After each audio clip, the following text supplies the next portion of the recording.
came into being. Facebook also was just starting, and we had accounts. We did not know what to do with those accounts. We just used to connect with our school friends and college friends.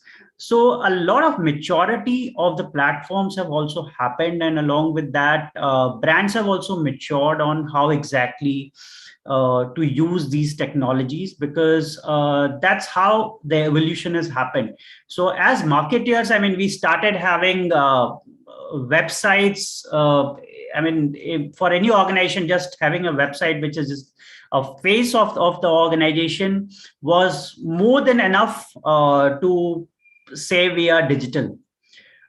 Few years down the line, I would say around 10 to 12 years, when we saw the digital revolution, especially with e-commerce coming into picture. Amazon started getting global, and then it started selling multiple products instead of just selling books.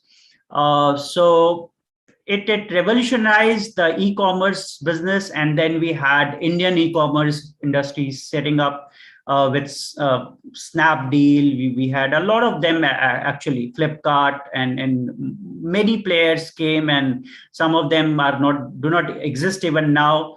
Some of them have been acquired or got consolidated with the bigger guys.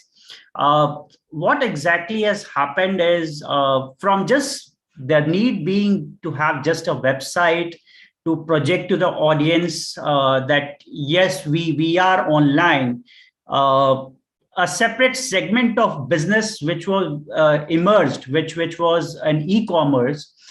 We had commerce, people traded products, but everything was offline. Digital provided them another means to business. I mean, it helped them to monetize the product online, to sell it to another customer who is online on other parts of the world.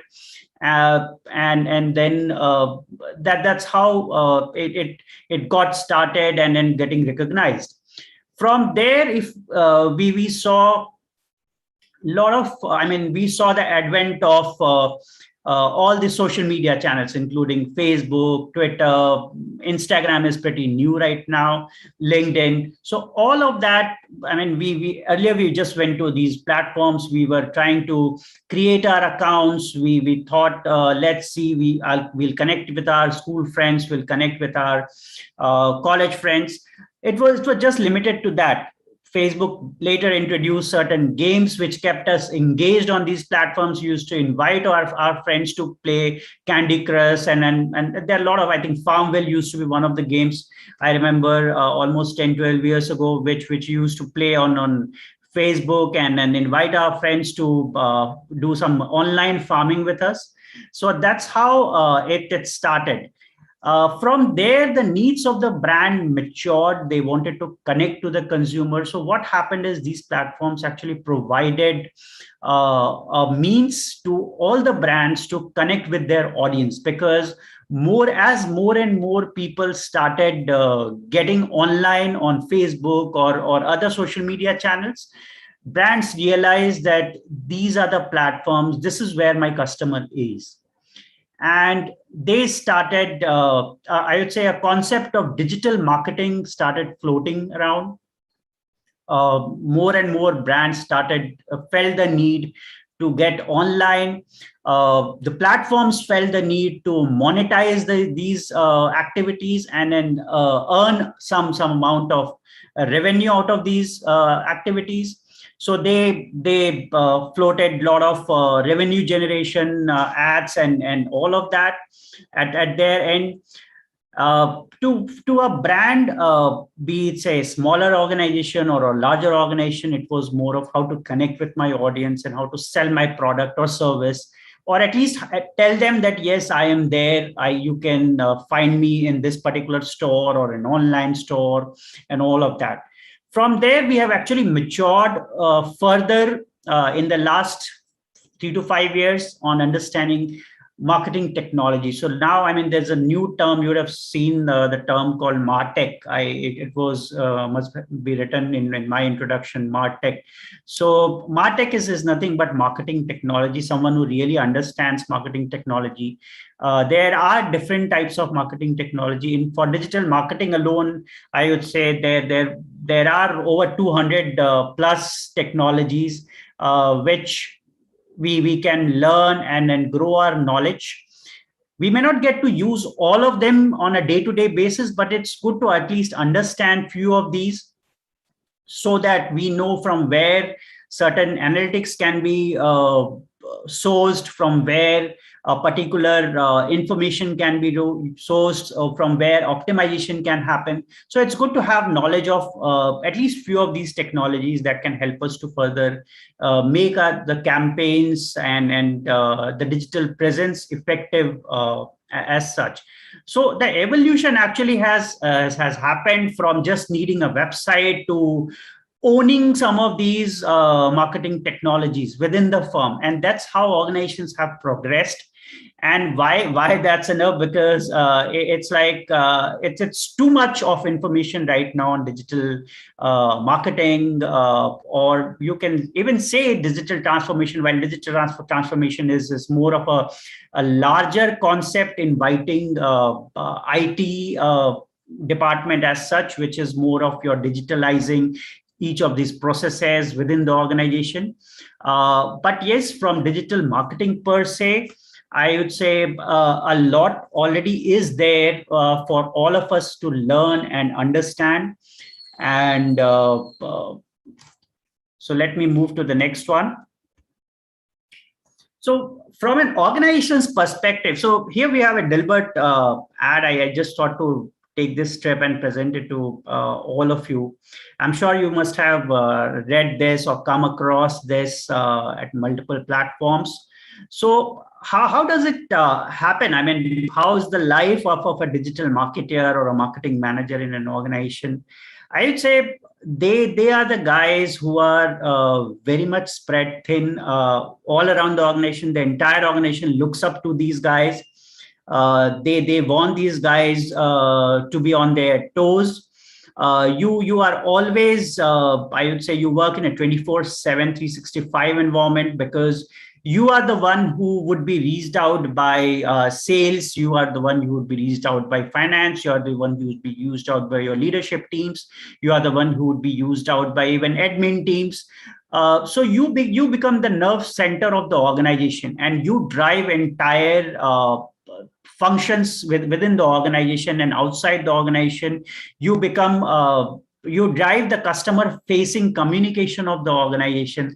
So obviously there's a lot from the marketer's perspective that you have to offer to the organizations, and therefore you have to work. I mean, your not only role becomes challenging, but it becomes all the more important, because you have to understand and align yourself to the objectives of the challenges. Something which you feel may be important may not be an organization's objective, and that's how the environment is, because marketing will always need to be aligned to the organization's objectives, and that's how the functions work. So that's is more being elaborated with in a funny way in this strip.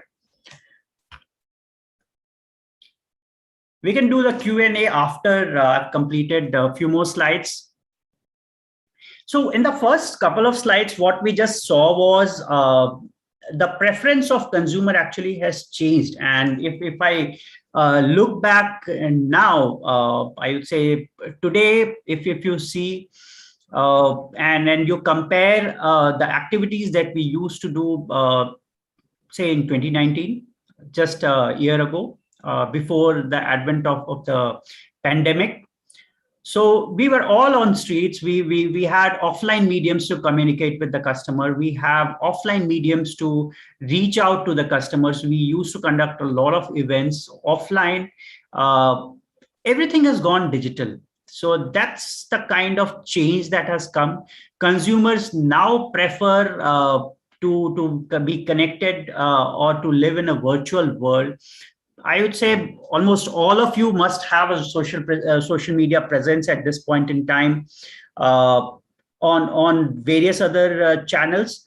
But there must be very few of you who would have really experienced some of these channels where brands would have actually tried to use to reach out to you in a very customized way, something which you really want, something which you really need, and something which you really desire. uh, very few brands actually understands that, and that's true even today. I mean, one of the surveys which was conducted by McKinsey a few years ago mentioned that out of only 20% of the all the ads that run are really aligned to what consumers want. Rest 80% of them are just ads. They are not at all aligned to the consumer demands. They do not address what the market needs or what their consumer needs, at least at this point in time.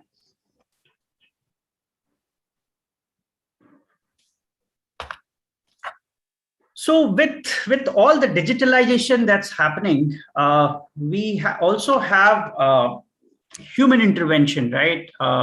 From what's happening is technology is taking over human jobs. It's not that immediately it would happen, but few years down the line, it may happen. That's why we need to become smarter. We need to upgrade our knowledge. We need to know a lot of things, or upskill ourselves and reskill ourselves so that we outsmart the machines before the machines outsmart us. Right. So that's what the need is right now. So human intervention is minimal. Especially, I mean, since pandemic, say March 2020 and then March 2021, if you compare, uh, what actually changed? I mean, the groceries, we used to get it from say Amazon Prime in the larger cities, or say Nature Basket and Big Basket and all of that. But the frequency and the number of transactions that happened almost increased by 10x, a minimum. That's a minimum I'm saying. We have firms that are selling medicines online. So everything is happening online. Why not the deliveries happening online? And it's already being tried. Amazon is trying to deliver some of their goods in certain pockets through drones. DHL is trying to do this delivery. So that's already in progress, already being tested. We have self-drive cars that are being tested. So a lot is happening where human intervention is not at all required. So it becomes very, very important for all of us being digital marketeers or in marketing, that we upskill ourselves so that we understand machines better before machine starts understanding us better. Right, so I talked about this. 2020 changed everything for us. This is again one of the reports picked up from one of the reports of McKinsey. So what changed actually? The way we work has changed. All of us are working from home right now. It's been almost 1.5 years. We're working from home. Shopping and consumption changed. The way we consume not only digital content that's available online, but the way we shop, everything has changed. Learning has changed. I mean, all the schools are offering digital classes. All the classes have started opening, but we don't know. I mean, the pandemic is still here. It is going to stay for a long, long time. Nobody is right now able to forecast or predict that, okay, this is the pandemic is going to end on certain date, because everyone is clueless about it. Everyone just says the pandemic may become an endemic. But yes, it is going to stay. So we don't know for how many years we may have to live like this. But what happens is it also has matured the way we think. I'm not sure, or probably you must have read it somewhere, that India was India had the largest number of online transactions happening in the world in the year 2020, and that's how digital we are right now. And that's ahead of China, that's ahead of US, UK, and all the large I would say economies, right? So that's how things have changing. The way we live at home has changed. We are all digital now. We prefer digital now. We go to digital gyms. We go to we work with virtual trainers. We work online 24/7. We do shopping online. So everything has changed. A lot of communication and collaboration tools have come up right now. All of us must have heard about Slack. You have uh, other tools as well. In the play and entertainment as well, you have Xbox and all of these that's available. Everything is online now. The way we travel, you Exigo, you talk about other booking.com or any other site. Everything is online. You just snap your fingers, things are done. You just go choose your whatever hotel you want to book or whatever place you want to go. You book your tickets, and then you just can travel. And health and well-being, obviously we have apps like mFind, we have Practo, and there are a lot already that's coming. Medicines are being delivered at home online through online purchase. So that's how things have actually changed in the past few years, I would say. And it got augmented in since 2020. So digital marketing right now is not just, I would say, restricted to social media channels or email platforms or collaborative tools. It's an amalgamation of all of this that you see on your screen right now, including chatbots, conversational marketing, personalization, email-based purchases, artificial intelligence, drones, voice search. So all of this is part of digital marketing at this point in time. And at some point in time, all of us will have to learn more about these technologies or try and adapt some of these technologies in the way we market it for our organizations or for our own personal stuff. But it's high time that we start expanding the scope of our digital marketing knowledge by learning more about how artificial intelligence can be used on digital marketing. You must have, walked into a Shopper Stop here in India or many other stores, and you must have seen they have kiosks where you just stand up in front of the kiosk. They will you can actually virtually wear that particular dress and try it out. You go to Lenskart, you can virtually wear the lens and then try it out, right? So all that is happening because of digital marketing. That's how digital marketing is trying to expand its scope and impact consumer experience for all of us. So with this, I actually would stop sharing my slides, and I am open to all questions and understanding more about you and whatever you have to ask. Please go ahead and share your thoughts. Yes, guys, you can ask questions. You can raise your hand.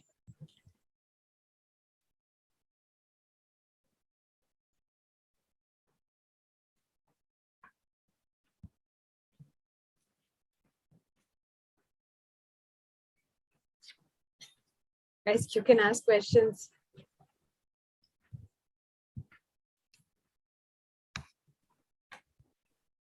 Nobody is there? Yes, please go ahead. Last time I had a lot of questions. Our session was bombarded with questions. The moment I finished my slides, I was just, deluded with questions. So I'm looking forward to your questions. You can ask questions with respect to what you're studying right now, what you see all around, how you can make a career in digital marketing, what you feel digital marketing is and what it is not. That also you can share. Anything specific that you want to ask in terms of how to get noticed by a recruiter when going for a digital marketing job. That's also you can share and ask. So it's feel free to ask any question that you have. I'm all ears and for this session. Please go ahead.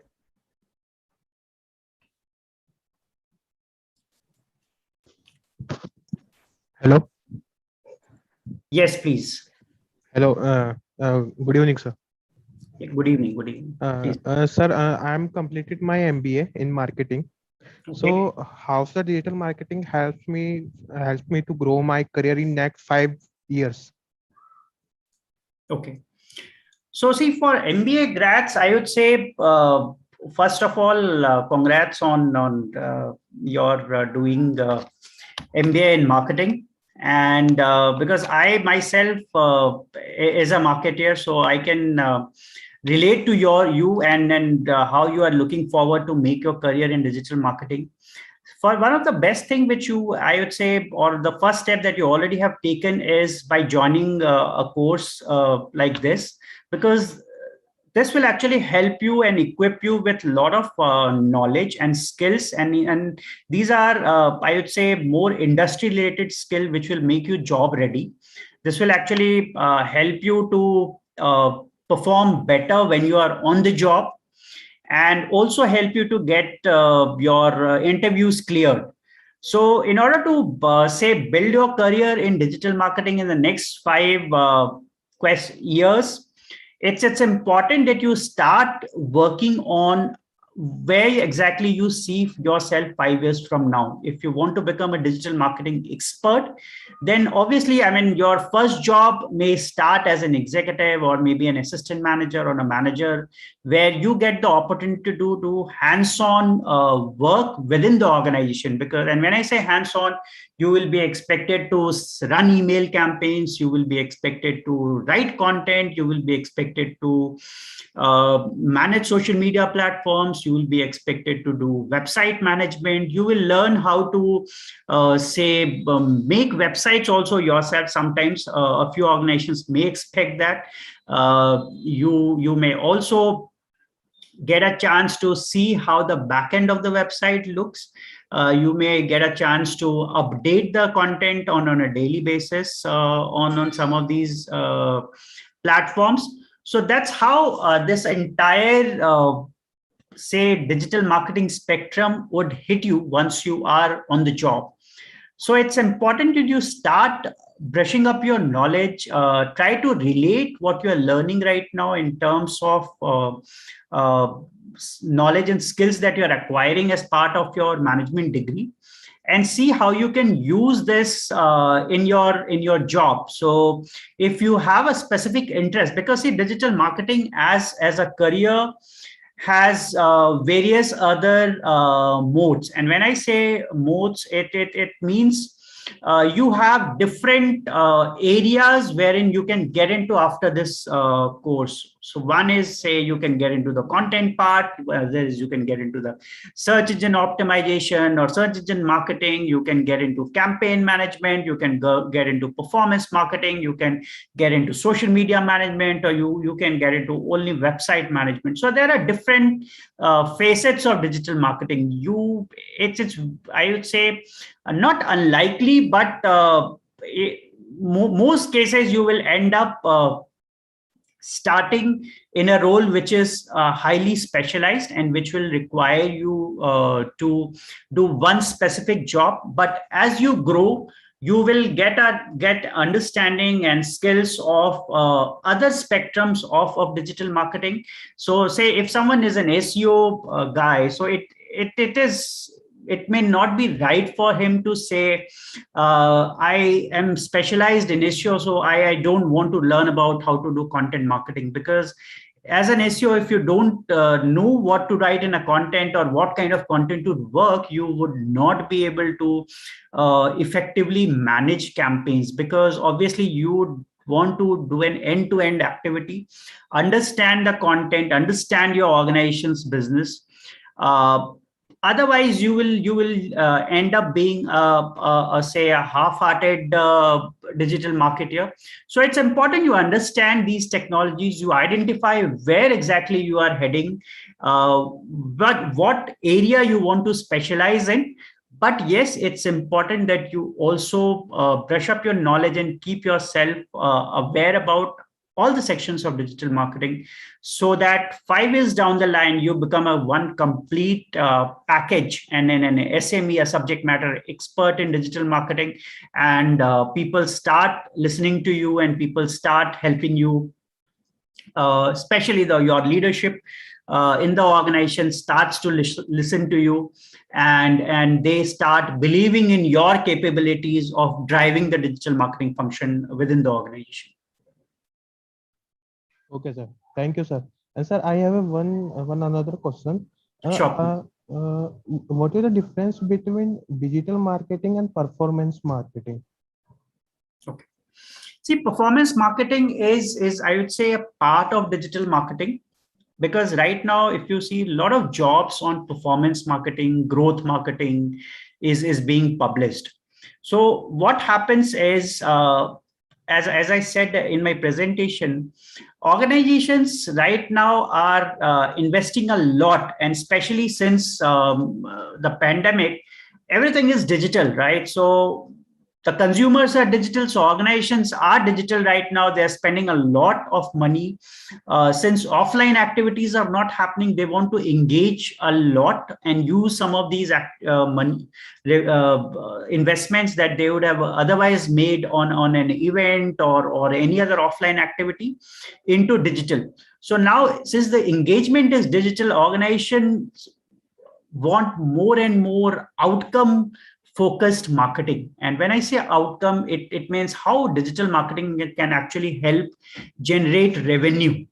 Obviously, I mean, getting leads is one part of it, but how much, I mean, how these leads are quality leads, or whether these leads are performing, not performing, uh, all of that is taken into consideration. And there are a lot of tools that actually measures your analytics, how social listening tools, analytics tool, and organizations want to have an end-to-end understanding of where exactly my consumer is interacting with the content that I have put, what exactly is the consumer doing after coming to my website. So as a performance marketer, the role becomes very, very important within the digital marketing spectrum, because you not only drive campaigns to say interact with your audience through say a display ad or a search engine optimization campaign, but you also try and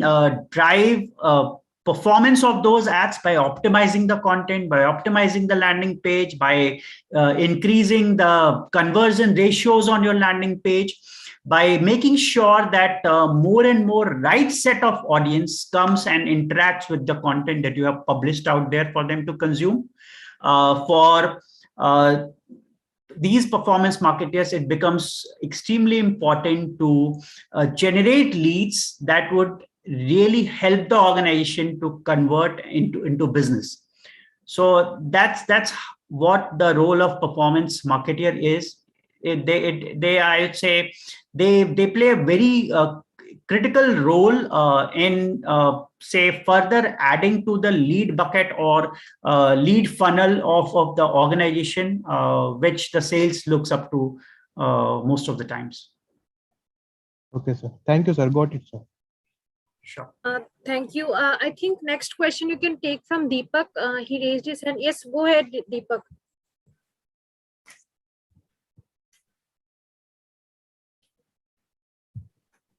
Deepak.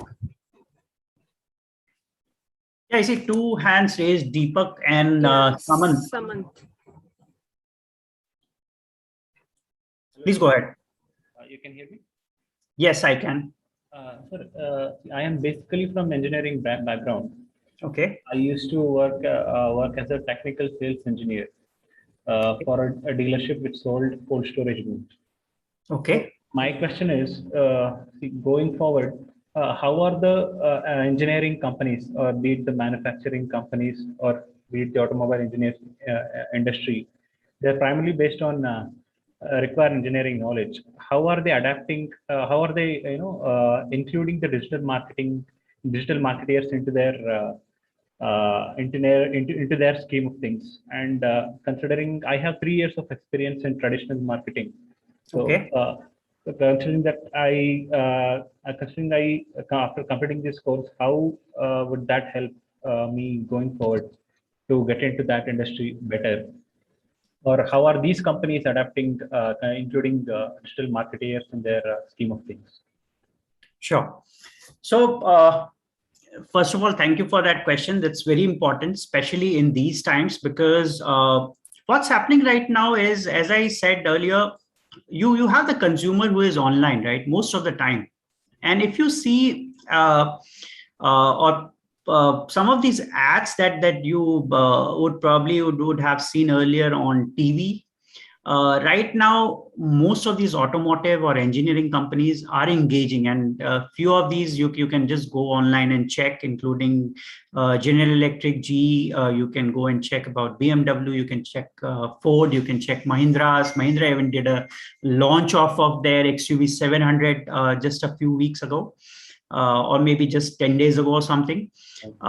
So that's how these organizations, especially manufacturing and engineering organizations, have started using digital marketing. So what's happening is, more than just creating awareness about a new product that's being launched, or say creating an experience, they're trying to create a digital experience. I remember few months ago, once we were in lockdown sometime around August or September last year, BMW came up with the idea of doing an online purchase of cars, where they would create a virtual experience for the person who is willing to buy a car online.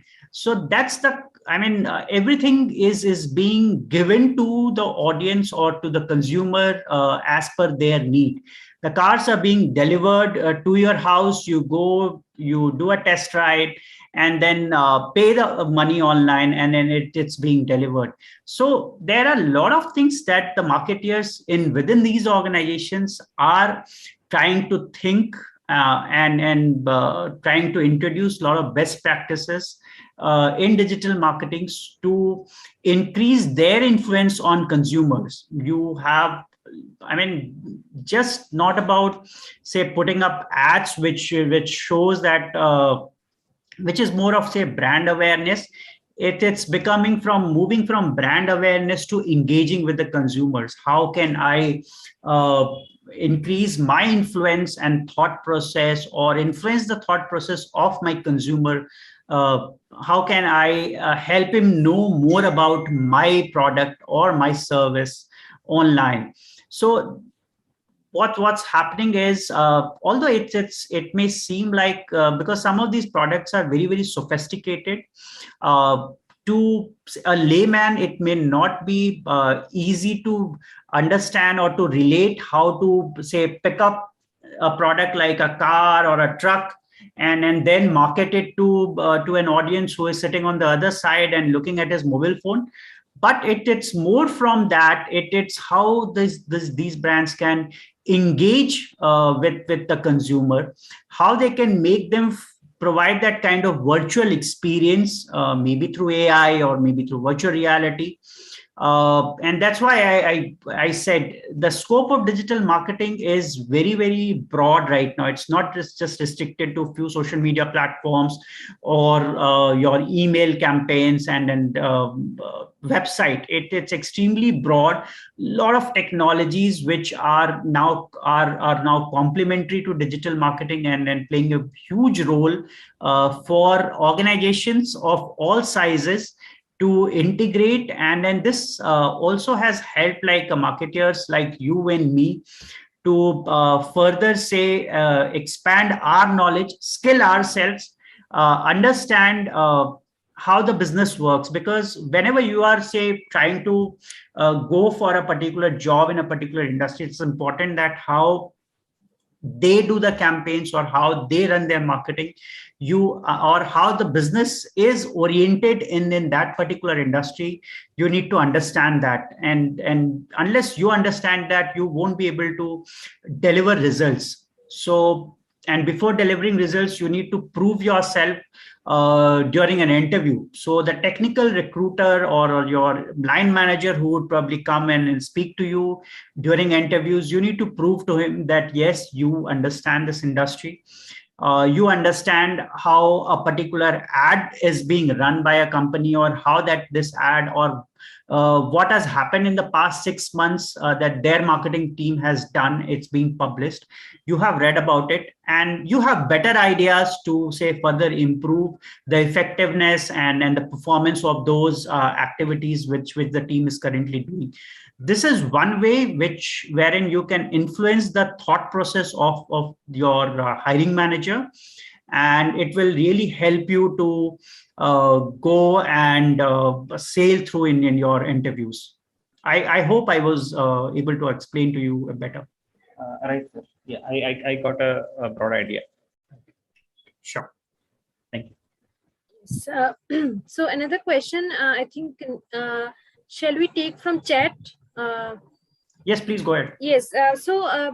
Ajay is asking, he's pursuing MBA and he want to start his career in digital marketing and how he should start. And in our YouTube live also, we got same question. So that's why I took it up. Yes. So any stream that you are pursuing? Ajay, you can unmute yourself and tell. I mean, are you open to any industry, joining any industry, or do you are seeing digital marketing as a whole? Sir, I'm pursuing marketing, sir. Okay. So see, I mean, for you, it's there are two areas that, or I would say two different streams that that opens for you. One is you have all the likes of your ad agencies and the creative agencies that you can get into and start your career. Second is you can join another, say, any other industry other than creative industry, which is you can get into the IT, you can get into manufacturing, you can get into pharma. It all depends on where exactly your interest lies. You can start your career with HUL as well. So each of these organizations has different, say, scope when it comes to digital marketing, because their consumers are different, the behaviors of the consumers are different. So obviously digital marketing helps you to it opens different channels for you. And since right now you are finishing your MBA in marketing and you are doing this particular course, so you have that opportunity right now to identify which industry you want to get into. Do you want to start your career in an IT industry? Do you want to start your career in the creative agency? Or do you want to start your career in organizations like HUL and PNG? So you need to decide that this is the industry which I get into. And then accordingly prepare yourself, try and understand how marketing or digital marketing is shaping these industries, how technology is being used, or how these organizations in these particular industry are using digital marketing and digital technologies to engage with their customers. Once you get a knack of it, you will easily be able to relate what you are reading right now, or what you are learning through various experiences of the industry and then through the course framework. It will not only open, say, areas of understanding for you, but also it will help you to, say, further chart your own say direction of growth, because unless you understand a particular industry, it becomes very difficult for you to make an entry into that industry, because the first thing that whenever you try to apply for a job, and especially if you are a fresher, is, and I'm sure you must have come across this, always there's a caveat: we need some people with 2 or 3 years of experience in similar role, right? Yes, sir. So that is what actually prevents a lot of good talent to come and prove themselves. But what happens is, with the course like this, you can actually try and see how your skills that you're acquiring right now is relating to what is being asked in that particular role, because that's important to get an interview. You need to relate what you are learning right now with what is being asked. You cannot say, I mean, if they are asking for a performance marketer, you cannot say, okay, I'm good at content, I'm good at communications, I'm good at social media management, right? So it's, you may learn 10 different things, but then if there it is a specialized role, you will need to prove that you are fit for that specialized role. Your resume should look like you have done, or you have acquired necessary skills which is required for you to perform effectively in that particular specialized role. This minor tweaks that you do to your resume, to the way you present yourself to the organization, will actually help you to get into a job, and then clear that say apprehension in the mind of the hiring manager, that this particular person may not be able to do it, or is not related. Because sometimes it happens, like even if you have skills, the organizations may require a different kind of skill set, or may require something very, say, something which is aligned to organization's objective. And obviously, I mean, all the organizations have one objective of revenue generation. So unless your skills or the knowledge that you have acquired can actually help an organization to drive revenue, or to drive performance of all that they are doing in marketing, they will not be able to create that fitment for you. So you need to try and uh, project, or present yourself, that you understand your course that you have studied. You understand the basics of digital marketing. You understand the finer nuances of digital marketing, and that's how it is going to help you sail in that particular role. So that will actually help you to get into the organization at any time. Okay, sir. All right. So let's take Neha's question. Go ahead, Neha. Yes. So I have 2 year experience in native advertising. Okay. And right now I'm confused. So there are a lot of options. I'm sorry, your voice is very feeble. Can you please speak a little loud? Hello. Yes, Is please it go. better? Yes, better. Yes. Yeah. So I have 2 years of experience in native advertising. Experience it. Sorry, what? I'll message in the group. Yes, please do that. Yes. Meanwhile, we can take Taraj's question, I think. Taraj, you can ask questions here. Hello, sir. Hi. Hi. Actually, I had a couple of questions. Like to start with, I'll just start that as you mentioned that this is like a consumer-centric platform. But for some industries, like you can say aviations or heavy earth moving machineries or trucks, as you mentioned a few minutes back. So all these, the customers are not over social media. Like you can say some person who is engaged with that organization, they might be over those platforms, but the company itself might not be there, or looking after your campaigns or your ads. So what would be the marketing strategy in that case? Because that is not at all consumer centric. That is like particular related to particular industry, or you can say you can Yes, particular type of people only use those spares yes. or the machineries? Sure. So as I understand your question, you are saying that there are certain sections of the consumer of a particular product who may not be on digital. How do you approach them and how do you connect with them, right? Exactly. Right? Okay, sure. So see, I mean, when the marketing plan is created, it is a very holistic marketing plan. It's not restricted to just digital marketing. Digital marketing is one of the, say, key components right now of entire marketing plan, which is actually playing a bigger role. But it is not that organizations have completely abandoned other areas of marketing, right? And when I say other areas, it could be a lot of other stuff, including your ads. It could be your offline ads, actually. I mean, there are workshops that are being conducted. There are, say, activation programs that happen when you walk into a mall. You will see activation programs happening.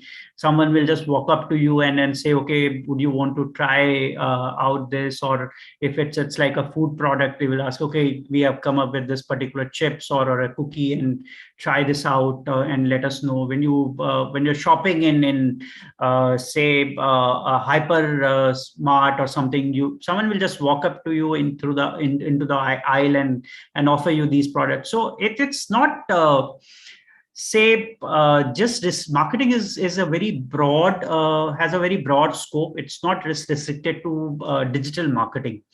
It's an amalgamation of various other channels that marketing team uses to connect with the audience. Digital is just one of these channels. There are offline channels as well, and especially for larger organizations, I would say you see ads on TVs, you see ads on OTTs, you see ads on I mean, you will have all these activation programs. You will see some banners that would be circulated going in different colonies, right? You will have billboards that's put outside in major highways or within the cities. So there are different, say, marketing channels that organizations actually employ to attract the attention of their audience. So it's not one channel, because organizations are aware where exactly the audience is, because before setting off or choosing what kind of platforms when preparing a marketing plan, it becomes very important to define the objective of what exactly my plan is going to be. Is the plan to drive revenue, or is this the plan would help me to just drive awareness, or the plan would help me to close sale? So with these objectives, or what would you call, say, a marketing charter, once that is defined, you are able to segment your audience. What kind of audience is going to be targeted with what kind of approach? So that's how you define your channels. And for each channel, you may have a different set of audience. An audience persona is identified before any campaign is launched, because you need to understand what exactly your audience, what is the type of your audience, what's his income, what's his demography, whether he speaks English, Hindi, or is part from some other part of the country where he is not a Hindi speaking person. So all of that is making what's his annual income, what's his preferences in food, and a lot of other things are being actually checked. What kind of clothes he wears. So all these activities are taken as part of defining the persona. So once that persona is identified, a particular activity is or a channel is identified to attract that particular persona. So it's not just one digital marketing activity that would actually help you to connect with an audience who is not at all there on any medium. There are different channels that organizations identify. once they have to make their marketing plans effective. I hope I was able to provide you a right answer. Okay, but again, I have some addition to that. So Perfect. how digital marketing can be helpful in this case? So because you mentioned about the other segments of marketing which can be used, but if I am just restricting myself to digital marketing, then how this segment of marketing can be helpful in bringing in more revenue, you can say. Like majorly the marketing is done somewhere to generate revenue, because obviously if you after awareness, obviously if the person is aware that XYZ brand is in existence in the market, obviously in future that will convert into revenue itself, right? So the thing is that how digital marketing can be helpful in that case.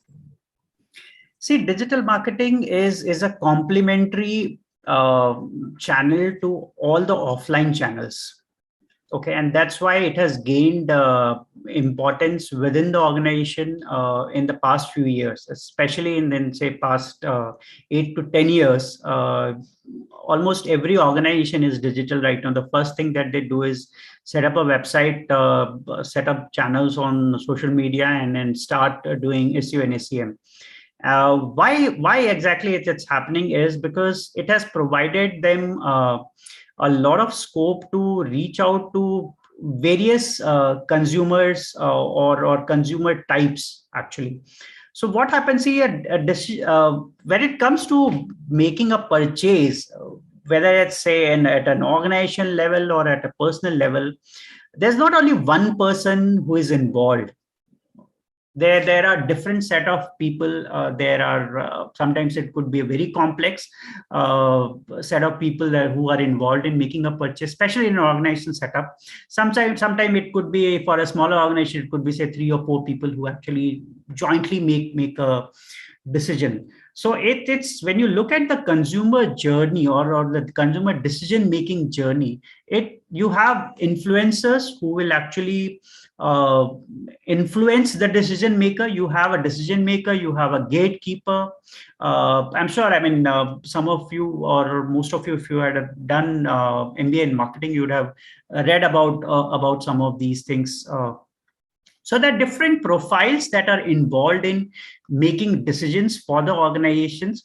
So how digital marketing actually can help or complement is, you are not only it's not only someone who is say isn't digital, and you don't have say a means to reach out to them, although you are reaching out to them through offline channels, but your digital is actually helping you to reach out to someone who is part of that influencer within the organization, someone who is a gatekeeper in the organization, because all of these guys have a say, and they may not have say a decision making authority or say writing a check or say initiating a purchase process, but yes, they do have a say when it comes to making a purchase for an organization, because it's within an organization, but say either say from a software to truck, if something is purchased within an organization, a lot of people are involved in evaluating this entire process, and all of them have to be influenced. So it is very important that digital marketing team actually works in tandem, and most of the cases you will see a lot of these offline marketers who will be running the show directly, say a consumer, say sales guys who will be directly front ending with the roadshow guys who just put some cap and set up some umbrella, and say you will find in kiosk set up at a petrol pump or maybe in a mall.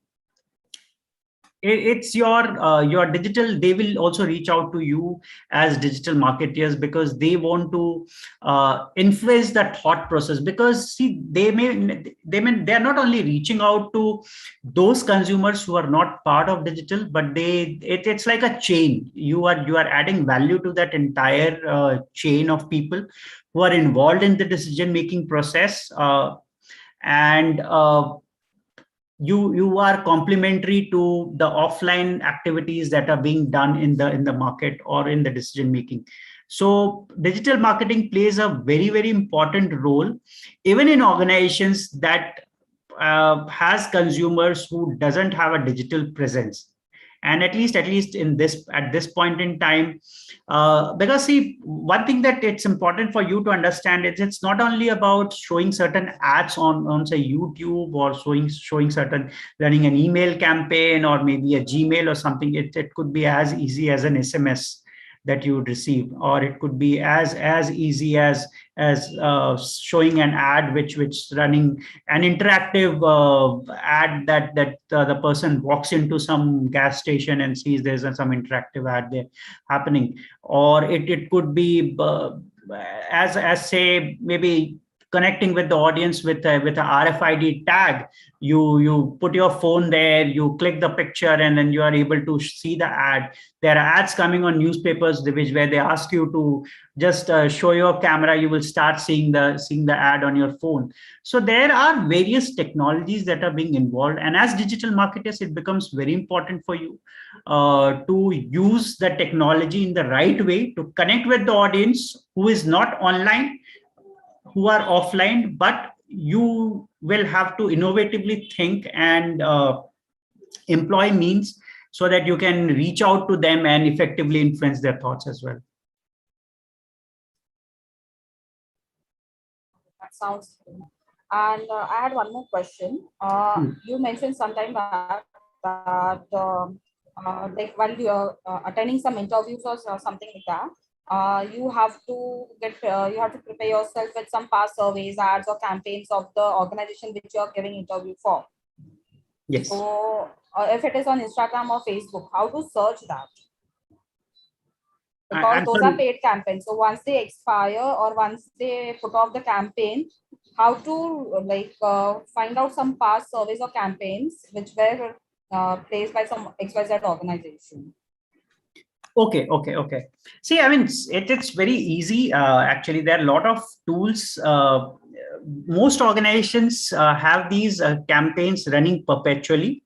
Especially larger organizations, you will find them running these ads perpetually. The only thing that changes is the theme of those particular ads. So you may find something today which is showing as and you may find something else. So it's like a multitude of ads that are being run on various platforms. So at some point in time, you will definitely be able to at least trace the ads that are there. You can also even just do a simple Google search and find some of these ads, because these ads definitely leave some trace on Google. You can easily find these ads. And third way is whenever an ad is launched, it is not just say a display campaign or a search text-based ad that is launched for that particular theme. There are multiple activities that happen. There could be a video content that's being launched. There could be a message on the website that would have been published. There could have been a message on social media that could have been published organically. So there are different themes that an organization decides and chooses different channels to disseminate that message. So it's easy to say identify some of these themes that the organization may have done several weeks ago. That's one way. Other than that, you can find some of these ads on tools as well. There are certain tools online which you can that can actually help you to search some of these ads which has run in the past. Okay, that's it. Thank you. Thanks, Sure. Taraj, for your question. Shall we take some questions from chat? I think Nandakishore and Neha is having similar kind of questions. So Nandakishore did graduation in commerce and he is having experience in operation service. and Neha is also having 2 years of experience in native advertising. So they want to grow their career in digital marketing. So how to start with, like which one to start with, like SEO, SEM, SMM, and how to approach companies for that? See, as I said earlier, is first thing that's important for you guys is to understand which area you want to make your career into, because most cases when you start or reach out, unless you have say 5 to 6 years of experience doing the same stuff, organizations won't offer you a managerial role into digital marketing, which will involve you to manage everything end to end. If you're just starting out of say an MBA or after your graduation, you will probably end up choosing 1 or 2 areas and then becoming stronger in that, and then subsequently showcasing once you're on the job, uh, you're showcasing your skills so that the organization starts adding more responsibilities to your role. So it's important that you identify where exactly you want to head in your career. What interests you? It could be SMM or SEO, it could be content, or it could be just say social media management, or you just want to do website stuff, right? So you need to identify what exactly you want to do, what interests you when you while doing this particular course. And you can get super specialized in this. You can get further deep into each of these technologies, understand what's changing in the organization, or what's changing in across industry, and how SMM is being leveraged by various organizations. Your understanding of digital marketing. In addition to that, you will also need to identify which industry you want to get into. I mean, I understand. I mean, it's really difficult for when you're out of your college to choose where exactly I want to head to, because there's the same question we also had post our MBA. We wanted to understand where exactly or which industry I would make a cut after this. It all happened because we ended up uh, say getting into one particular industry, and for me it was IT. And over the years I acquired skills that helped me to not only understand IT and telecom industry, but also get a deeper understanding of how digital marketing or marketing is being done in IT and technology. For you, it could be some other industry. It could be manufacturing, it could be pharma, it could be aviation, or whichever you may not have even say decided, or you may not have even chosen. But one thing to understand here is, see, the basic of digital marketing that you learn as part of this particular course will remain the same whichever industry you join. If your basics are right, you will know which tool can actually help to engage with the consumer, because that's what businesses are looking out for, and that's what they would expect you. Because if you are running say a digital campaign, or if you're interested to run a campaign through SEM or SEO, you will be expected to put out analytics, or show how you are able to engage with your audience, how your audiences are responding to whatever you are publishing. And all of this will help you to further hone your skills from the organization's perspective and your personal perspective as well. In addition to that, you will also get an opportunity to interact with other team members, who may be someone may be doing say content, someone may be doing social media management. Because as I said, whenever these campaigns are run, it is not run in solitude. You don't work in silos. You will all be part of the same team, reporting to the same manager. So you will be expected to work together. It's just that you are interested with one particular area, and then your responsibility is to manage that particular platform end to end, or it could be sometime even be a part, if you depending on the organization size. But as long as you understand the basics of what you have learned and acquired during this particular course, you will always sail through, because that's what will help you to improve the performance of the campaigns. That what will help you to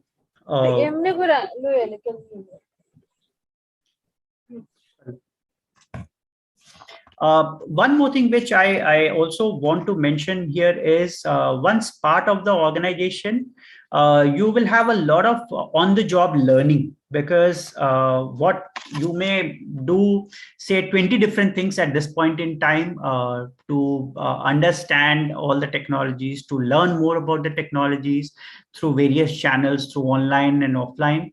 But once you are on the job, the situations are I would say very, very specific to the organization, which you would have never experienced in the past. Sometimes even after so many years of experience, we come across a lot of situations wherein it becomes really difficult to keep our consumer engaged, and especially when we deal with say the CIOs, who are very, very well read, very well informed guys with 25, 30 years of experience. How do you engage those kind of guys? How do you keep the interest of those kind of guys on in your business? So all these things you will learn once you are only in the job. You will have a real learning of how to do customer interaction, how to engage your customer with your consumer, how to keep them engaged only once you are in the job, because not what we learn during our college days or school days gets typically employed once we are in the job. So it's they give a provider, because certain things may work. You may go with a particular hypothesis, but it may fail. So you may have to go and switch back to something else another day. So it's like every day for you also, you are in the job. I hope. Yes, I think Neha said yes. So I think we have another question. Adviti want to ask. Adviti, you can ask. Hello. Hi, sir. Hi. I have two questions. My first question is, how does, like if I'm a brand and as a digital marketer, can you please tell me how does audience analysis exactly work here? Like what should be my approach? How, like, because these days it is like we have to have a very defined approach towards audience analysis. It cannot be, okay, this male or this female. So can you please give some insights on that? Yes. Thank See, you. one of the important things here is, I think I mentioned about it in one of the earlier questions, is about identifying your user persona, right? Because unless you do that, and there are different, say, criteria to identify or create the personas. It could be demography, it could be firmographic, it could be psychographic, it could be cultural. So there are various criterias, and within each of these, there you need to define what kind of which area this consumer lives, what he reads, what is his annual income, which are the sites that he visits frequently, whether he is on social media or not on social media, what is his age. I mean, gender is I would say not very important if you are a very say a tech company, or unless you are trying to sell a female oriented or a product, or a male oriented product to a male. Otherwise, gender is not say it's I mean, most of the industry is gender neutral these days.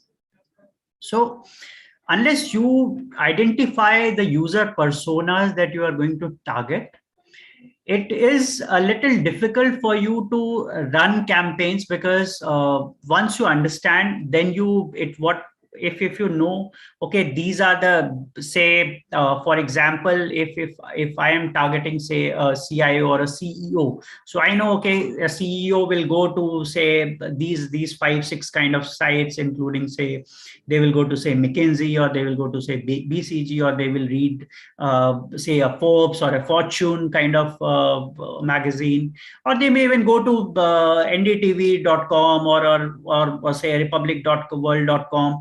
So, I mean, their job requires them to gather information. And as marketers, you know what are the sources of information, that where exactly, or from which source, from where exactly these guys can gather sources. So once you have established that these are the channels from which these this kind of profile can go and read about my stuff, then you start planning your campaigns, be it, say, a conversational campaign or a programmatic campaign, to show ads to them, to do retargeting for these kind of audience only on those sites. Because you mean, initially you may start with, say, 20 different sites, but then suddenly you will see only 2 of these sites are giving you the right kind of audience. So obviously you will have to do constant optimization of the campaigns. So it is extremely important. First, as a first step, identify who is your audience. I make a user persona about that particular audience. Segregate it. It's not necessary that your user persona is just one particular profile. It is, say, a CIO, or it is a decision maker in the organization. You need to have multiple user personas, because, as I said, in the purchase decision journey, there are multiple individuals who are involved, and especially in an organization setup, you have influencers, you have gatekeepers, you have decision makers. So all of them will have a different kind of user persona. So unless you have identified all of them, then you need to run specific campaigns that would hit these particular audiences. And you need to make them aware about your product. You need to help them consider your product, and finally then you will need to help them purchase your product, so or service. So it's a very complex journey. It takes time. Say, sometime it may take up to, say, 2 to 3 months to make them aware for certain organizations. Sometime even longer. But yes, identify your users as a first step. That's extremely important. Identify basis the firmographic details, identify basis demography, identify basis the cultural propensity of these guys, identify basis the psychographic propensity of these guys. So these are the things that needs to be taken care before any campaign is launched. How does it work? I'm very curious to know that. Okay. See, let's look at this question from 2 perspectives. One is, say, a culture in a digital agency versus a culture in the enterprise organizations, right? Say an IT company, or say a manufacturing company, or a retail organization. It's very different, actually. They are poles apart. Because even when you are in a creative agency, you work on the other side of the desk. You are working, you are reaching out to these industry with your service that you have to offer, and convince them that you are the best bet that will help you to help them actually to connect with their audience or consumer in the right way. And then you need to showcase that you bring the wherewithals of all the nice technology. You have all the necessary tools that will help to not only optimize content, but to listen to what the consumer is talking about, monitor the campaigns, help further, say, fine tune the messaging and all of that. So A digital agency is a very different kind of, say, work environment as compared to an organization which will be confined to, especially for marketing or digital marketing. You will have, say, just a bunch of guys. Sometimes it could even just be a one guy driving everything within the organization as a marketing person. In other organization, it could be a very well structured team of, say, 20-25 people, or it could be as small as, I say, 4 or 5 people even within in an enterprise setup. But in a creative agency, I mean, the entire organization is job is to do digital or to drive marketing for their customers. So obviously, you get that idea, or you have a lot of scope to brainstorm some of these campaigns with your teams, because you will have different creative head, you will have executives, you will have content guy, you will have social guy. Everyone's getting into the room and discussing about the same topic, because tomorrow morning you will have to do a customer presentation. You need to go and present to the customer. So all of you will have to be on the same page, so that when in presentation, all of you project the same enthusiasm when it comes to facing the customer. Because most creative agencies, and if you work with them, what happens is you will have at least 5 to 6 people joining from those organizations. That's same even with the media and PR, because there's no one single guy who will bring say all the skills.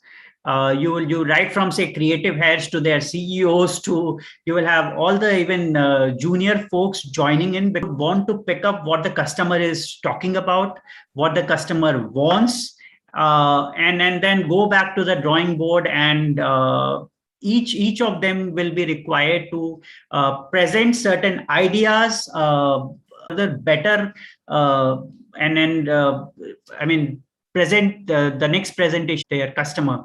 So that's how the culture is. It's a very I would say coalesced kind of culture, wherein you gel with other teams, you work together. It's not that in an enterprise setup you will not get an opportunity to gel and work. Like enterprise setup, you may experience different a very tiered approach as well. If it's a very, say, a large organization, sometimes you may also experience like for different products there could be different marketing teams, or for different services there could be different marketing teams, which some unless at the, say, a managerial level, the junior guys may not even be interacting, or even if they will be interacting, it may not be, say, at a formal level. It will be a more of an informal interactions that would happen. But I'm not saying this about every organization. I'm sure there must be organizations that allows this kind of interactions at even at the junior level as well. But the culture is a little different from how you see in a agency, because agencies are their entire job is to convince the customer, yes, we are the best for you and we can help you achieve the goal. So right from, say, from the CEO to an executive, everyone comes on the call and tries to prove and then put out their thoughts during the call. So that's how it would work. Thank you, sir. Thank you so much. That was very insightful. Thank you. All right. Swati, go ahead. Hi. Hi. I have a question here. So, as you have reached, like right now, you have explained the difference between enterprise and agency, and down the line, I have this goal to have my own agency within, like, down the line 5 years. So I just wanted to have a clear picture that what should be a roadmap to acquire that kind of knowledge to have your own agency. And so, like, that when you join an agency, there are again some constants that you get a lesser pay, and at the same time you have to work on most of the different aspects. There will be a lot of requirement from the client end. But when you join a big MNC, you are supposed to work on a say, like one domain, or one, you would say, one department, and you are not aware of other aspects of digital marketing. So how do you suggest I should proceed? See, before I answer that, I want to know a few things. Are you part of some agency right now, or some organization, or are you just starting after your graduation or an MBA? So, sir, I was working with Mediaman. That was we were working for a Pinterest client, Okay. and I left that organization is because I wanted to acquire as much as knowledge as I could, so that I can start up my own. And how many years of experience do you bring? It's 2 years. That's only for Pinterest. So what I've understood within like this 2 years, that the kind of knowledge which I'm gaining in that same company, or you could say same platform, which is not helping me out to grow. So that is the reason I wanted to like switch, and this is the reason I joined this course. See, I mean, for most marketers, it is, I would say, a challenge. And I'll be frank about marketers, because as a marketer, uh, growing ourselves or acquiring knowledge is one area where all of us actually look forward to. We are not convinced, or we are not satisfied with what we have, and maybe that could be purely because of as being a human temperament that all of us have. We always want more, and few of us has always that kind of knack where we want to acquire more knowledge, we want to get more responsibility, we feel that we should learn more and be the best in that.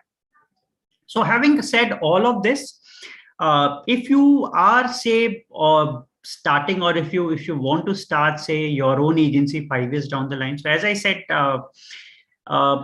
these days, especially, I mean, I see some of a few people, or in fact, many youngsters doing right after their college, they start their agency. They could specialize, say, in one or two areas, and then start, say, through their friends, they reach out to customers, onboard a few customers, and then a few years down the line, further reach out to bigger customers for work. That's one way of doing it. I would say with less experience, because you have certain agencies that specialize only in content marketing. You have agencies that specialize in website. You have agencies that specialize only in branding.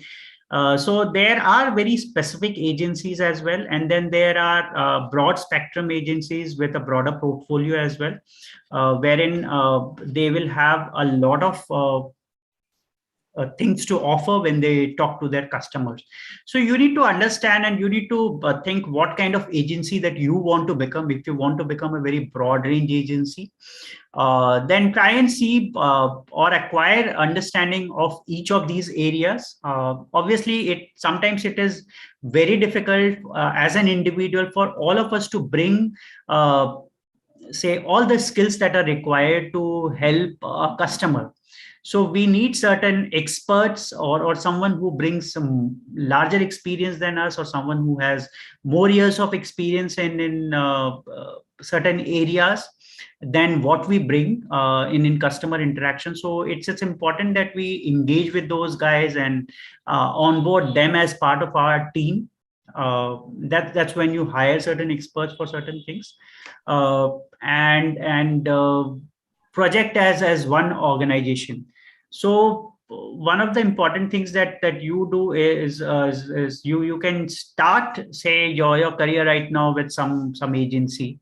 You can try and understand how the agency environment operates, how they work, what are the business areas, what are the pain points of these customers when they interact with agencies, what is these customers talk about.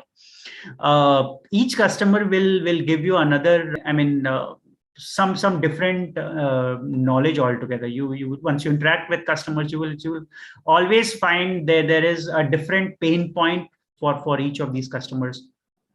So imbibe all these learnings in your as a skill. Try and see how you can, if you have to start your own agency, how you, or what better that you can do than what is being done right now to this particular customer.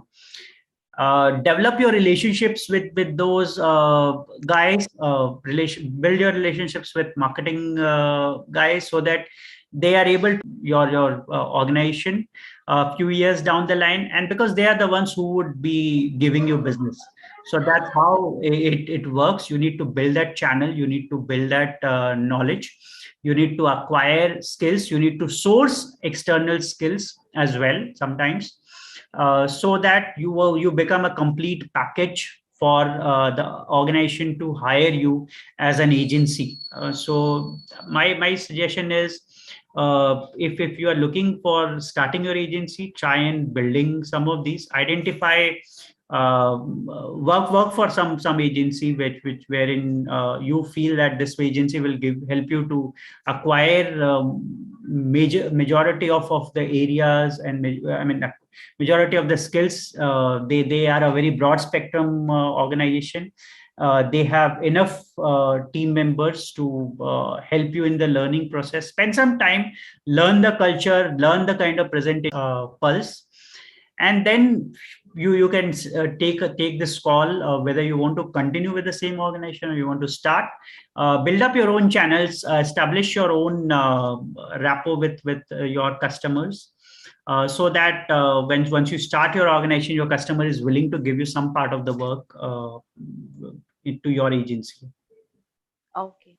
I actually have one more question. So, basically, this was my thought process before joining this course, that either I join a company which is a very big MNC. So I have friends those who are already working for MNCs, and what I see is that they have a lot of leisure time, so that they can spend their time into some freelancing jobs, which is actually helping them to create a lot of connections, lot of good clients. And down the line, like after 2 years, or that's what they are planning, after 2 years or 3 years, they have a good amount of clients with which they can start their own agency. So is this the right way, or should I do what you are asking me to? See, I would say there's no right or wrong way here. It all depends on person to person. A few people would be part of organization, but they still freelancing, as you said. They through freelancing they build up their own network. They acquire new skills, because every project that they take, or they engage with the customer, they will get to learn something new, which will be in addition to their existing skills. And with larger goal in mind, uh, you can also do that apart, I mean, in addition to your job. If your organization allows, you can go sometime. In most cases, I'll be very frank, almost all of us have done freelancing at various stages of our lives. And in fact, I have also done a lot of freelancing. I keep doing freelancing uh, as well. So it's all part of the growing process, and a professional growth is all of us we want. So it's important that you see what actually can help you to acquire more knowledge and skills. It may not always be being part of an organization, because every organization has certain objectives, has certain say teams. So have exposure to other technologies which are being used by, say, in other industry, which maybe you can learn about it by interacting with your friends. So it becomes very important that you try and acquire these skills outside of your organization, either through joining a course, or maybe if you get an opportunity to work on a freelance project, do that, so that you are able to gather more understanding of that particular technology or so they say there's nothing right or wrong here. It's all about everyone is interested in self-development, and that's how you learn. It's a process. It will not happen overnight. It may take sometimes year. Most cases, I mean, many of the people uh, right after college, sometimes it is that, okay, after 5 years, really dare to start something on their own. Rest 80% just become a corporate guy working 9 to 5, or I mean 9 to 9, I should say, not 9 to 5. Uh, so that's how it ends up, because once you start getting money, guaranteed money in your kitty every month, you become complacent, and you don't want to and then go out of this. Definitely do better of themselves, and especially with the startup culture and a lot of unicorns coming in today's environment. So there's a lot of scope. It all depends on how much effort that you put in through whatever the knowledge that you've acquired from through this particular course, and then through doing various other works during your career. Yes. So this was my thought process. That's what I thought. Having a freelancing thing will have a lesser risk, so that even if you fail somewhere, you know that the next time when you have a project, you might not end up doing the same mistake the next time, like the last time which you have done. So freelancing will again help me to understand the kind of audience, or sorry, the customers which I have, and then I can reach out to more customers with their help. And secondly, I just wanted to know that is there any platform or a place where I can reach out for freelancing jobs, Yes, I like mean, after this course? absolutely. I mean, see, you can even just do a LinkedIn search. There are a lot of freelancing jobs that are published right these days on LinkedIn as well. And especially with organizations going remote working, there are a lot of remote jobs that are being offered. So you can get these jobs on LinkedIn as well. Then there are job platforms like freelance.com or freelancer.com. If you just want to become very specific and do some, say, academic writing kind of work, you can go to asiawriters.com. There are various other sites. Many of them, if you are good at creatives, you can become a creative guy, or do some kind of content work on Upworks. You can do platforms these days. You can just do a freelancing sites on Google. They publish a lot of customer focused or business centric reports that actually help customers in making a purchase decision on a service provider, or on a product, or something of similar nature. So you need to build that kind of rapport with these guys, so that once you reach out to them, they provide you their research agenda. They are able to respond to you on time, and you are able to arrange a channel for thought leadership development for your customers. So it's a lot of work. It would not happen overnight. So you will need to build up, probably taking up some kind of freelance work, or maybe trying to reach out to them on one-on-one basis on your own.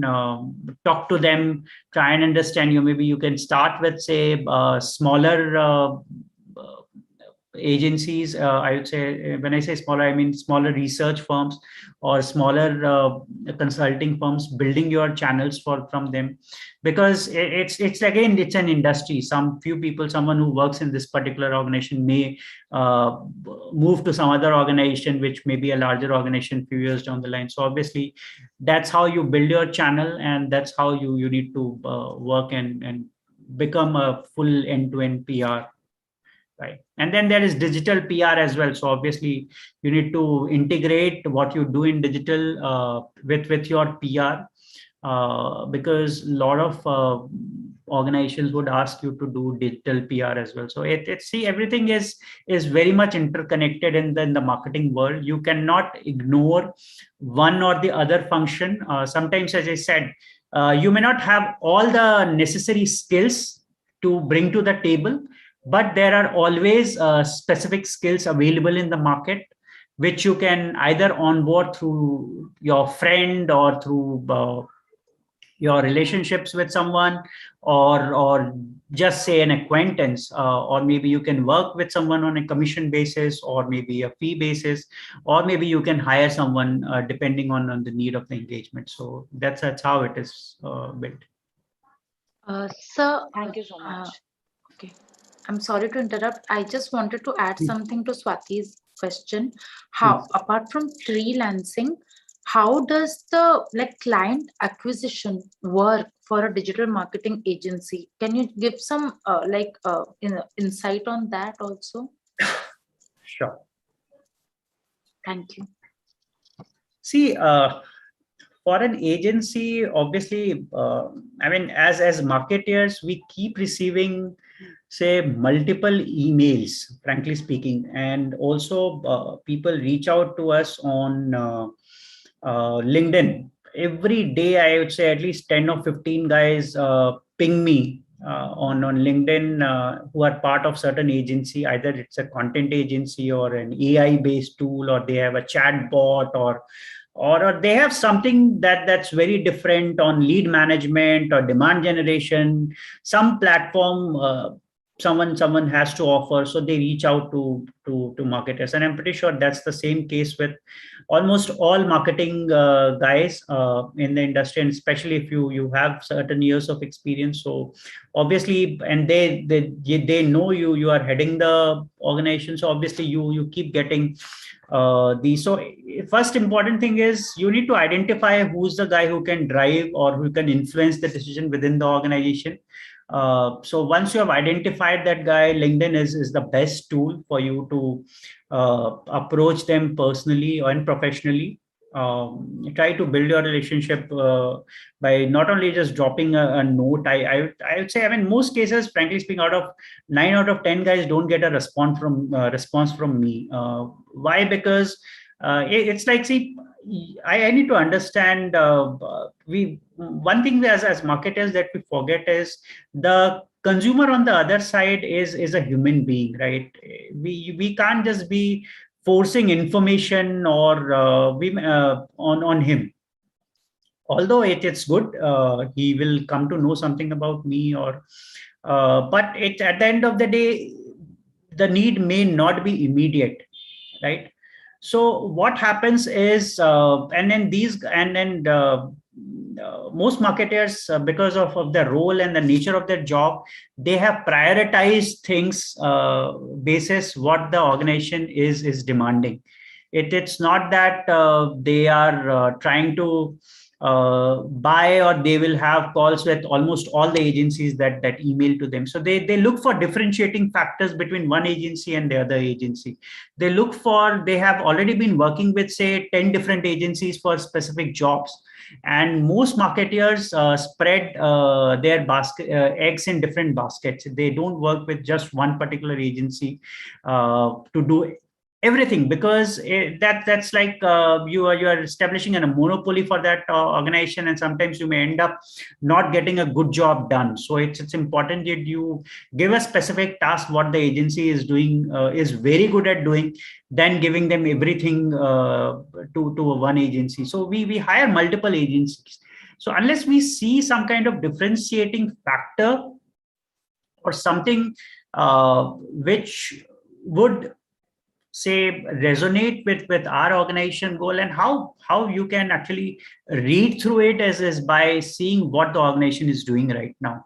Obviously, I mean, lead generation or demand generation is a basic necessity for all marketers. There are various platforms, tools that we know, and then we interact with providers. We interact with these kind of providers to understand and try to do marketing with them. But at the end of the day, it's important to understand the person on the other side is a human being. It's important to build that kind of rapport, maybe pass on certain information that will really interest, rather than just bombarding with, okay, I have this is to offer, are you going to use it? obviously, I mean, the person you may not get a response even from the person whom you are reaching out. So it's important you understand what the organization is doing right now. You do some kind of research before you reach out to the marketing decision maker in a particular organization, because that's one easy way to establish that connect and help them to listen to you. I hope that answers your question. Yes, yes. Thank you. Thank you. All right. I think we can take another questions, right, Alok? Yes, we can. Yeah. We can. Actually, there's one question on agency versus company. What Yes. to choose when starting digital marketing career? It's from Saima. So, see, I think we talked about this. It all depends on where exactly you want to go. It's your choice whether you want to go work with an agency or whether you want to work in an organization. We discussed about how the cultures are different in both the organization. We discussed about how the processes are different in both the organizations. In agency, you will be on the other side of the table, interacting with multiple customers. So obviously, if your I mean, interest is marketing or specializing in certain subject or learning about that particular subject, say in how it happens in multiple industries, then definitely I think agency is the best bet, because if you are, say, a social media manager with an agency, or a social media specialist with an agency, then you get to interact with customers in both in all many industries. I mean, not necessarily. You will get an understanding of how social media platform is being used by IT companies. You will get to understand how social media platform is used by an airline, how it is used by a pharma company, because you interact with different companies that your organization reaches out to, right?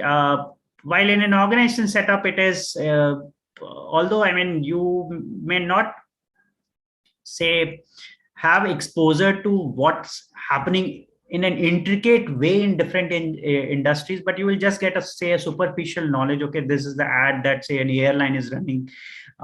This is the messaging. What you will have is more of say a theoretical understanding of how things work in different industries. And while in an agency, when you work, you are exposed to a broader set of industry.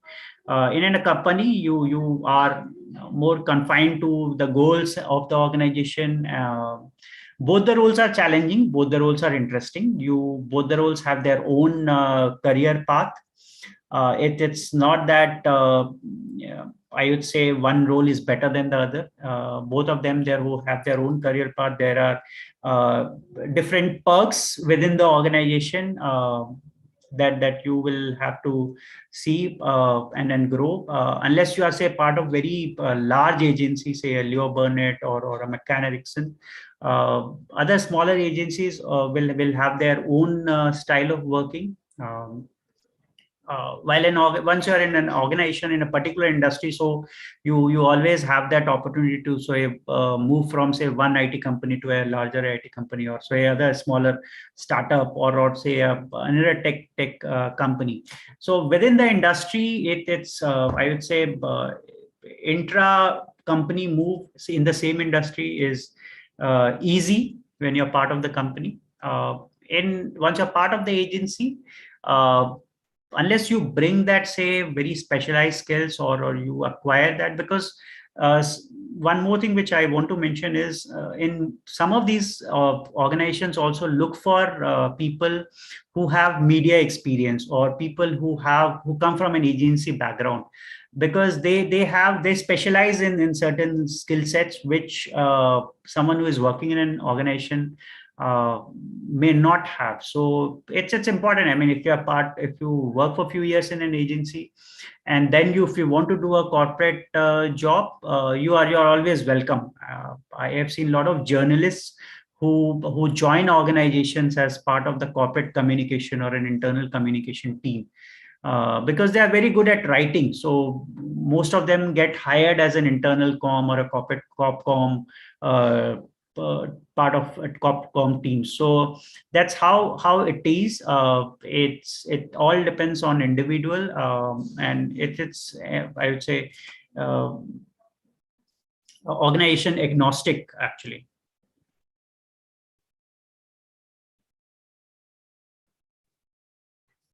All right. I think it's 8:55. Guys, do you have any questions left? Else you can wrap up the class now. Anybody? Okay, I think we don't have any questions anymore. So Alok, thanks a lot for the session. Super insightful, super engaging, and everybody learned a lot from your session. So thanks a lot for the class today. Thank you. And yes, thank you. And guys, one quick update. So for tomorrow, we have two classes, right? Stress management and fundamentals of marketing project discussion. So for stress management, our expert is having some family emergency. So we have to cancel the class. And we'll be doing that one class tomorrow, which is fundamentals of marketing. And if you guys just start putting upload your all projects in the LMS, right? Because we are getting very less projects uploaded, so that's why. And we'll be discussing, people will be Sunny will be selecting 2-3 projects, and you have to present in front of class. And yeah, so that's the agenda for tomorrow's session. So that's it from our side. Yeah. Thank you so much. Thank you so much, everyone. I have just shared my LinkedIn URL. Please go ahead, add me to your network, and let's stay connected. Very nice discussion with you, and I hope I was able to make sense to all of you. I would have expected more questions, but nevertheless, we can always interact on LinkedIn and various other platforms. So feel free to reach out to me anytime for anything, any help that you need. Thank you so much for this opportunity, Rumpi, Joy, and Shri. Thanks, Alok. I think it was a very engaging session. Guys, let's give a big thumbs up to Alok for taking out time on a weekend and spending time with us. Like I said, he's put his LinkedIn profile link. Please do connect with him. And I think Alok is also there on Discord server with us. So if you have any follow-up questions, please do put it out there as well. And he will take it up as time permits. Once again, thanks a lot, Alok, for the session. And I'll see you again shortly. Yes. Thank you so much. Thanks, everyone. Have a great weekend. Take care. Bye-bye. Thank you. Bye. Thanks. Bye-bye. Guys, the feedback link is on the all the channels. Just before you close the day, take the feedback for Alok so that he also knows how to improve the next set of sessions. And like Rumpi said, I am really looking forward to some of your presentations. The last cohort was a fantastic experience. So make sure you wrap up your projects on time, upload it onto the LMS. If you're having any trouble uploading, just ping us, we'll help you out. But I'm hoping to see most of you submit the projects tomorrow, and there should be some competition in terms of who we select. So let's make sure that happens. Yeah. What is the deadline for the submission? It's 1 p.m. tomorrow afternoon. Okay. Thank you. Yeah. So let's make sure that we get all your projects on time. And going forward, see, there's the first project, so there would have been some time management issues because you guys are having other work or college, but start putting a time and a routine in place for yourself to spend at least a good chunk of 4 to 5 hours a week on the boot camp. Otherwise, you shouldn't just think that okay, I'm going to attend classes and I'm going to learn. That's not going to happen, guys. Classes will definitely teach you a lot of stuff, but the projects is where you will start getting your hands dirty, and that's where the real learning will come across. So please make sure you allot a proper time during the week to do your projects. Yeah. And if you guys have any trouble doing that, we are always there to help you out. Reach out to us and we'll figure it out how we can do that over the next few weeks.